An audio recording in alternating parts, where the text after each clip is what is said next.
Indian corporate world में सबसे ज्यादा सक्सेसफुल बिजनेसमैन माने जाने वाले धीरूभाई अंबानी कभी मेले में भजिया बेचते थे, पर आज धीरूभाई ने जितनी बड़ी सफलता अर्जित की है वह किसी सामान्य व्यक्ति के लिए आसान नहीं है। रिलायंस इंडस्ट्रियल के फाउंडर धीरूभाई अंबानी ने मात्र 1000 रुपए से रिलायंस इंडस्ट्रीज की शुरुआत की थी।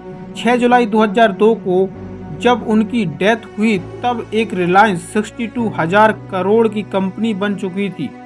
इस दौरान उन्होंने कई उतार चढ़ाव को पार किया। आज मैं धीरूभाई अंबानी के संघर्ष से सफलता की बड़ी कहानी को कुछ अपने शब्दों में सुनाने जा रहा हूं। तो आइए जानते हैं धीरूभाई अंबानी की सच्ची और प्रेरणा देने वाली सफलता की कहानी के बारे में, जो हमें जानना बहुत जरूरी है। धीरूभाई अंबानी का संघर्ष से भरा प्रेरणादायक जीवन। जन्म एवं परिवार की बात करें तो धीरूभाई अंबानी का जन्म 28 दिसंबर 1933 जूनागढ़, जो कि अब भारत के गुजरात राज्य में है, में बहुत ही सामान्य मध्य परिवार में हुआ था। हीराचंद गोवर्धन दास अंबानी और जमुनाबेन अंबानी के 3 पुत्र व 2 बेटियां थीं, जिसमें धीरूभाई अंबानी उनके दूसरे पुत्र थे। उनके पिता हीराचंद गोवर्धन दास अंबानी एक स्कूल में शिक्षक थे।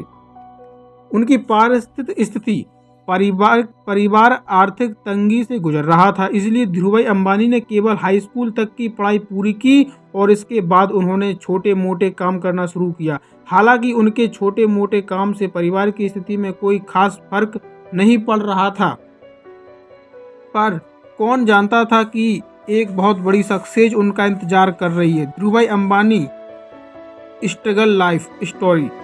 बचपन से ही उनकी व्यापारी बुद्धि तेज थी। एक बार उन्होंने एक होलसेलर से मूंगफली के तेल का एक टीन खरीदा और सड़क के किनारे रिटेल में तेल बेच दिया। उन्होंने इस लेनदेन से लाभ के रूप में कुछ रुपए अर्जित किए। जब स्कूल की गर्मियों की छुट्टी होती थी तब भी वो कुछ काम करते रहते थे। कई बार वो मेले में भजिया भी बेचा करते थे। RADG के मुताबिक 1949 में जब धीरूभाई अंबानी 16 वर्ष के थे तो नौकरी की तलाश में काबोटा नामक शिप से यमन के अदन शहर पहुंचे, जहां उनके बड़े भाई रमणी लाल पहले से ही एक वेबसी एंड कंपनी कार्यरत में थे। बड़े भाई रमणी लाल ने उन्हें भी कंपनी के साथ 300 रुपए प्रति माह के वेतन पर पेट्रोल पंप पर लगा लिया। 2 सालों बाद एक बेसी एंड कंपनी जब सेल नामक कंपनी के प्रोडक्ट्स की वितरक बनी तो धीरूभाई अंबानी को अदन बंदरगाह पर कंपनी के फिलिंग स्टेशन में मैनेजर बना दिया गया। उन्हें कुछ बड़ा करना था और यही सपना लेकर वो वापस भारत आ गए। लगभग 1 साल बाद वो अपने सपने को पूरा करने के लिए जेब में केवल 500 रुपए और बहुत बड़ा हौसला लेकर मुंबई आ गए। काफी सारे संघर्ष और पूंजी की कमी ने भी धीरूभाई अंबानी के इरादों को पिघलने नहीं दिया और एक छोटे से कमरे, एक मेज, 3 कुर्सी, टेलीफोन और सिर्फ 2 सहयोगियों के साथ रिलायंस कॉमर्स कॉरपोरेशन की रूपरेखा बना ली। उस समय भारत में सबसे ज्यादा मांग पॉलिस्टर की थी और विदेश में भारत के मसालों की थी। उनकी कंपनी भारत से मसाला भेजती थी और वहां से पॉलिस्टर के धागे मंगाती थी। नई सोच और विश्वास के साथ वो इस काम को आगे बढ़ाते गए। 1966 में कपड़े बनाने के कारोबार में कदम रखा और अहमदाबाद नरोड़ा में कपड़ा मिल की शुरुआत की। उन्होंने विमल ब्रांड की शुरुआत की, जो कि उनके बड़े भाई रमणी लाल अंबानी के बेटे विमल अंबानी के नाम पर रखा गया था।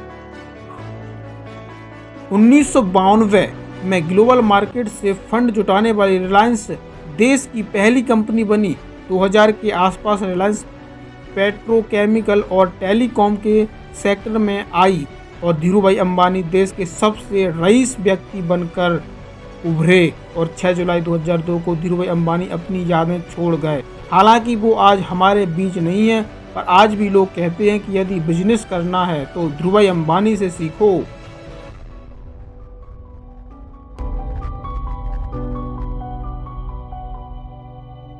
यदि आपको इस वीडियो में मज़ा आया हो और कुछ भी सीखने को मिला हो तो आप हमारी वीडियो को लाइक कीजिए और चैनल को सब्सक्राइब कीजिए। मिलते हैं ऐसी ही किसी शख्स की प्रेरणादायक कहानी को लेकर। अभी तक के लिए धन्यवाद। जय हिंद दोस्तों।